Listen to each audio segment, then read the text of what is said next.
안녕하십니까. 오늘은 대구 아파트 더 큰 폭락이 오면 이런 주제로 한번 이야기해 보도록 하겠습니다. 대부분의 유튜브나 뭐 신문 기사에서 원래 입주 물량이 많기 때문에 한 차례 더 큰 폭락이 올 거다 이런 이야기를 많이 합니다. 근데 여러 지표상으로 봐서는 더 폭락할 가능성은 있습니다만은 제가 볼 때는 더 큰 폭락이 오면 여러 가지 사회적인 문제가 많이 발생할 수 있다 하는 겁니다. 그래서 대구 부동산 중에서 지금보다도 더 하락할 지역은 사실 입주가 많은 아파트, 입주가 대기하는 아파트 그 일대에는 상당히 힘든 시장이 되겠지만 그렇지 않은 지역 같은 경우에는 제가 볼 때는 횡보를 하지 않겠나 저는 그렇게 생각합니다. 자, 그래서 지금 뭐 유튜브라든지 전문가라는 사람들이 이 공포장을 공포 분위기를 많이 조성하는데 사실 뭐 그런 사태가 일부 올 수는 있겠죠. 일부 올 수는 있지만 이게 더 큰 폭락이 오게 되면 제가 볼 때는 2008년도, 10년도 그 사이처럼 있죠. 여러 가지 사회 문제가 많이 생긴다 하는 겁니다. 그래서 저는 폭락이 오지 않기를 희망합니다. 사실 폭락이 오면 있죠. 이게 사회적으로 문제가 엄청나게 심각해진다. 그래서 제가 볼 때는 뭐 제 이야기가 맞는 건 아니고 투자에는 참고하지 마시고 자, 그러면 지금 더 큰 폭락이 온다라고 이야기하는 사람은 이제 대구 아파트 폭락의 시작이다 이렇게 하는데 제가 볼 때는 그건 아니다라고 생각이 됩니다. 자, 왜 그런가 하면 수성구의 핵심 지역 중에 지금 국민평형 핵심이 한 10억 정도 했는데 뭐 10억 3천, 10억 5천 이렇게 했죠. 그게 지금 5억대에 거래되고 있습니다. 그래서 한 마이너스 한 45%, 50% 하락한 아파트가 있죠. 그럼 여기서 더 큰 폭락이 오면 이게 2억 5천, 뭐 3억이 된단 말인데, 자, 이런 사태가 발생하게 되면 금융권이 부실이 되기 때문에 사회적으로 금융 시스템이 붕괴가 되죠. 붕괴가 되기 때문에 이렇게 되지는 않는다. 저는 그렇게 봅니다. 그래서 저도 유튜브를 합니다만은 좀 자극적인 이런 제목, 의구성 제목을 달아야지만 사람들이 많이 클릭해보고 실제 그런 사태가 올 수도 있지 않겠는가라고 해가지고 그런 사태가 왔는가 싶어가지고 누르는 그런 경향 때문에 자꾸 더 자극적인 폭락한다, 난리 난다, 뭐 이런 유튜브 제목을 많이 다는데 제가 볼 땐 현실적으로 그렇게 되면 금융이 붕괴가 되기 때문에 정부에서 가만히 있지 않는다. 저는 그렇게 봅니다.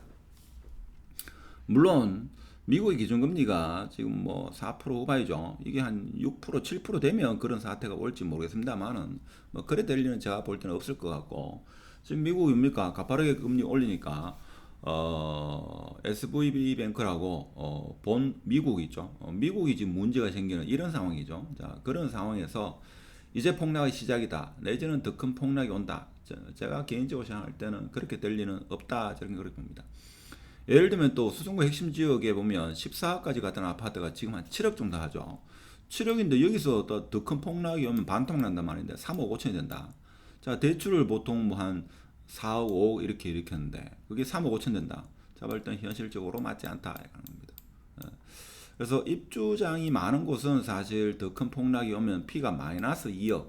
그러니까 지금 입주를 앞둔 자 4월 달부터 올 연말까지 내년 봄까지 입주가 많이 되게 하고 있습니다. 근데 일부 지역에서는 작년 상반기였습니까? 하반기에 마이너스 1억 대구에 모 아파트가 마이너스 1억이었죠. 그래서 전국 경제신문에도 많이 소개됐는데 자 5억 한 아파트가 만일에 마이너스 2억이다. 자 이런 상황이 올 거냐 하는 겁니다. 뭐 일부 한두 개 물건은 그래 될 수도 있겠죠. 자 그렇지만 제가 볼 때는 더 큰 폭락, 뭐 일부 하락 뭐 정도는 있겠죠. 근데 이제 입주장이 많은 곳은 좀 주의를 해야 된다 하는 겁니다. 그래서 만일에 지금부터 더 큰 폭락이 오면 제가 볼 때는 이런 사태가 발생한다. 금융위기가 발생할 겁니다. 그렇죠?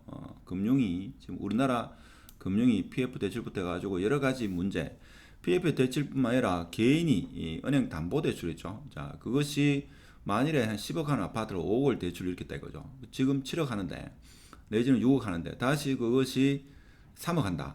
그러면 금융권에서 회수할 수도 있겠죠. 자, 그렇게 되면 사회적인 문제가 엄청나게 발생한다. 금융이 부실된다. 가정도 파탄이 일어나죠. 2008년도, 9년도, 10년도 그때 상황 봐서는 사실 가정이 파탄나는 경우가 많았습니다. 그런데 요즘 2030 세대는 어떻습니까? 사랑 하나 믿고 살기 때문에 아파트 가격이 폭락했다 해가지고 가정이 파탄나면 안 되겠죠. 이혼하고 이렇게 하면 안 됩니다. 근데 과거에는 그렇게 했습니다. 이혼하고 별거하고 그런 사태가 많이 발생했습니다만은 요즘 젊은 친구들은 사랑 하나 믿고 살기 때문에 아파트 가격이 폭락했다 해가지고 가정 파탄이 안 나겠죠. 그래도 사랑 하나 믿고 계속 살지 않겠나 그런 생각이 들고, 자, 이런 사태가 오면 제가 볼 때는 개인도 파산합니다. 그렇죠? 자영업자도 파산하고, 그래서 모든 것이 파산하기 때문에 제가 볼 때는 또 문제가 뭔가 하면 정권도 날아갈 수 있다. 자, 이렇다 보니까 정부에서 제가 볼 때는 떠받칠 거다 하는 게, 제가 그동안 한 20년 동안 이 부동산을 아주 조금 초보 입장에서 바라본 시각이다 하는 겁니다. 그래서 지금 이 대구 아파트 폭락의 시작이다 하는 것은 저는 아니다라고 단언할 수 있습니다. 물론 입주가 뭐 10월 달이 많고 연말에 더 많고 하지만 입주가 많은 외곽지 같은 경우에는 상당수 하락하겠습니다만은, 좀 핵심지 같은 경우에는 그런 사태가 와서도 안 되고 그런 사태는 오지 않을 가능성이 저는 좀 더 크다. 자, 저는 그렇게 생각합니다. 그래서 제 영상이 좋았다면 구독, 좋아요 둘 중에 하나 부탁드리고 마치도록 하겠습니다. 감사합니다.